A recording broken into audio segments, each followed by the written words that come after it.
प्रदेश में इन दिनों चुनावों की हलचल तेज हो गई है। शुरुआत में आज चूरू से सरदार शहर के उपचुनावों से शुरुआत हुई है चुनावी माहौल के, जिसमें आज नामांकन दाखिल किए जाने की शुरुआत की गई है, जिसमें कांग्रेस पार्टी से अनिल शर्मा ने नामांकन अपना दाखिल किया है। तो वहीं बात की जाए अगर राष्ट्रीय लोकतांत्रिक पार्टी से मूलचंद मूंड ने अपना नामांकन दाखिल किया है। इस दौरान मुख्यमंत्री अशोक गहलोत सहित राष्ट्रीय लोकतांत्रिक पार्टी के सुप्रीमो हनुमान बेनीवाल अपनी चुनावी सभाओं को संबोधित करने के लिए सरदार शहर पहुंचे। वहीं नामांकन रैली के दौरान इन्होंने अपनी सभा को संबोधित किया। इस बीच आज आरोप और प्रत्यारोपों का एक शुरुआती दौर देखने को मिला। वहीं अगर बात की जाए चुनावों से पहले कई नए समीकरण बनने और बिगड़ने शुरू हो गए हैं। देखिए, भारत जोड़ो यात्रा बहुत शानदार चल रही है। पूरे देश के अंदर मैसेज गया है कि राहुल गांधी जी क्या चाहते हैं, महंगाई कम हो, बेरोजगारी कम हो और शांति प्रेम भाईचारे राजनीति हो, हिंसा नहीं हो। ये तो है इश्यू जो जनता के दिलो दिमाग में इश्यू है, वही राहुल गांधी जी के दिमाग में इश्यू है। तो वो तो बहुत शानदार चल रही है। इसलिए बीजेपी विचलित हो गई है, डिस्टर्ब हो गई है और वो अलग अलग प्रचार कर रही है सोशल मीडिया के माध्यम से भी। और मैं समझता हूँ कि उनको समझ में आ रही है कि हमारे खिलाफ जैसे तो बाई इलेक्शन हम लोग एक तरफा जीतेंगे। 8 में से 6 चुनाव हम जीते हैं, बाई इलेक्शन जीते हैं 8 में से 6। जमानत जब्त हुई है बीजेपी की, 3rd नंबर पर रही बीजेपी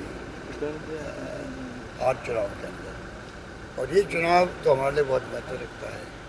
अभी तक जो हमने फैसले किए हैं हिंदुस्तान के अंदर किसी भी राज्य में ऐसे फैसले नहीं होंगे जो हमने किए, चाहे कर्मचारी वाली OPS हो, चाहे स्वास्थ्य की बीमा योजना हो, चाहे मेरे ने चला दिया हमने शहर के अंदर। एक से बढ़ के एक फैसले हो रहे हैं राजस्थान के अंदर बुरी होने से लिए। तो मैं समझता हूँ जनता इन बातों को समझती है कि अल्टीमेटली हमारे हितों की रक्षा करने वाली सरकार कांग्रेस है। कटाए हुए सब बौखलाए हुए लोग, सब बुखलाए लोग मालूम है 3 तारीख से यात्रा भी आ रही है राजस्थान के अंदर। 100,000 बुखला गए हैं, ज़्यादा इन लोगों में दम नहीं है। कांग्रेस जीतेगी बहुत भारी बहुमत से। सर पेपर लीक के लिए गढ़ बताया जा रहा है राजस्थान को। आप देखिए इसी दौरान RLP से प्रत्याशी मूलचंद मूंड के समर्थन में RLP सुप्रीमो हनुमान बेनीवाल पहुंचे सरदार शहर। बड़ी तादाद में उनके युवाओं द्वारा उनका भव्य स्वागत किया गया। वहीं अगर बात की जाए तो चुनावों की शुरुआत के साथ ही आज कहीं ना कहीं बात करें अगर RLP ने तीसरे फ्रंट के रूप में अपनी एक शुरुआत की है और इसी को लेकर के संबोधन के दौरान हनुमान बेनीवाल ने निशाना साधते हुए भाजपा और कांग्रेस दोनों को ही आड़े हाथों लिया और निश्चित तौर से राजस्थान में तीसरे फ्रंट की शुरुआत के लिए अपील वहाँ मौजूद लोगों से की गई युवाओं। और वहीं अगर बात करें साथ ही कहीं जो आवश्यकता अनुसार अगर बात की जाए तो मुस्लिम वोटों को साधने के लिए भी हनुमान बेनीवाल ने अपील की। मुस्लिम समाज से आवश्यकता जताई है कि RLP से जो मूलचंद मूंड खड़े हुए हैं, जिसकी आवश्यकता आप लोगों द्वारा जाहिर की गई थी, उनके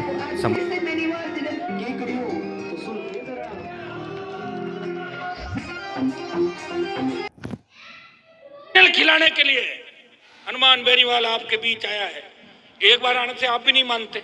आपने मुझे कहा छोड़ो दिल्ली, छोड़ दी दिल्ली, छोड़ो राजस्थान, छोड़ दिया राजस्थान, आओ सब बनाओ पार्टी, बना दी पार्टी, लड़ो सड़कों पे, लड़ रहा हूँ सड़कों पे, लड़ो उपचुनाव, लड़ो उपचुनाव। कभी मना नहीं की, लालचंद जी को लड़ो, लो लालचंद जी। अब कोई सुनो, जैसा आपने कहा वैसा ही करता जा रहा हूँ, करता जा रहा हूँ, नहीं करता जा रहा हूँ, आपके कहने से ही कर रहा हूँ।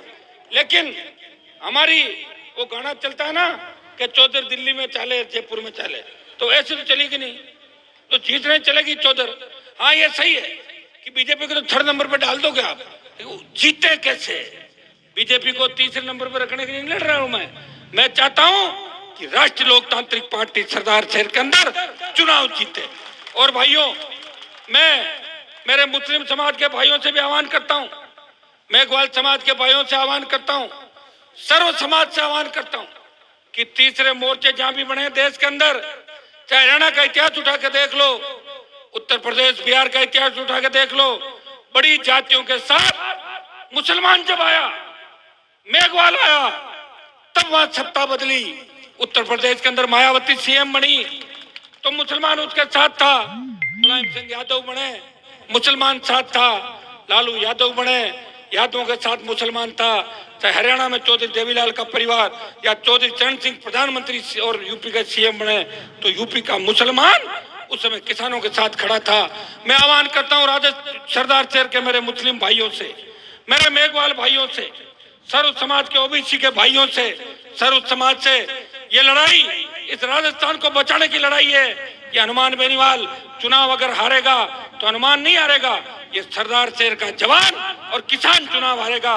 इस चुनाव पे दिल्ली की नजरें, अगर आपने सरदार शहर सीट जीता दी तो मैं मोदी जी को भाषण नहीं देने दूंगा लोकसभा के अंदर, ये मैं विश्वास आपको दिलाता हूँ।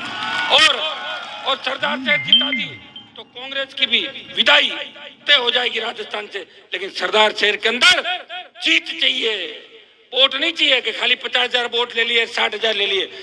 इतने वोट आने चाहिए। नौजवानों, एक एक व्यक्ति आज ही प्रण करो कि मुझे 10 वोट मेरे भाई के लिए दिलाना है। जिस भाई ने सत्ता को ठोकर मार के नेताओं को ठीक कर दिया, ये वही राजस्थान है जहाँ नेता नमस्ते नहीं करते थे। ये हनुमान बेनीवाल की हुंकारों का ही परिणाम है, ये नौजवानों के आगाज का ही परिणाम है कि नेता बिना बुलाई शादियों में चले जाते हैं। अरे साहब, इधर से निकल रहा था तो ढोल का मजरा, मैं आ गया 2 मिनट लो साहब। ये मैंने ही किया नेताओं को ठीक, ये मैंने ही किया। नेता रात रात घूमने लगे। जो वंशवाद की राजनीति थी, नागौर में बड़ा साम्राज्य था मिर्जाओं का, घर बिठा दिया उनको। और किनका था, उनको बिठा दिया। यहां से भी वंशवाद आपको खत्म करना होगा। पवन लाल जी की अब सिंपैथी का वोट मत डालना। किस चीज की सिंपैथी? वो तो शायद 90 साल के थे पवन लाल जी। वो मेरे को पहले ही कह रहे थे, 1 साल पहले कह रहे थे मुझे कि मैं तो जाऊंगा। मैं कि पहले कैसे पता लग गया आपको कि मैं तो जाऊंगा हनुमान भाई? अब तुम लोग इस गहलोत के पीछे पड़ो, तो उनकी बात मान लो। अपने क्या है, पढ़ा हुआ हूं। उनका बेटा तो गहलोत की फोटो लगा के वोट मांग रहा है। मैं तो लड़ रहा हूँ ना, 100 गहलोत से लड़ रहा हूँ, नहीं लड़ रहा हूँ। इस बात को देख लो आप लोग।